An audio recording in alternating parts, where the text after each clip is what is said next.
Hello, and welcome everyone to a new video on your channel, Mr. Tech Tips. Before watching the video, don't forget to subscribe to our channel and don't forget also to like this video. In today's video, I will show you how to recover a lost Netflix password easily. So to do this, it's very simple. You have just to go to your Netflix account, open it, and after that, go to My Netflix. And after that, click on the three lines on the top right of the screen.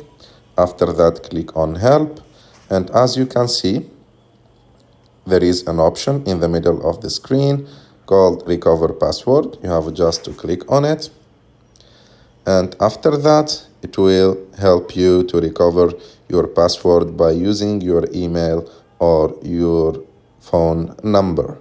I hope that you like this video. If you like this video, don't forget to subscribe to our channel, to like this video, and see you in the next one.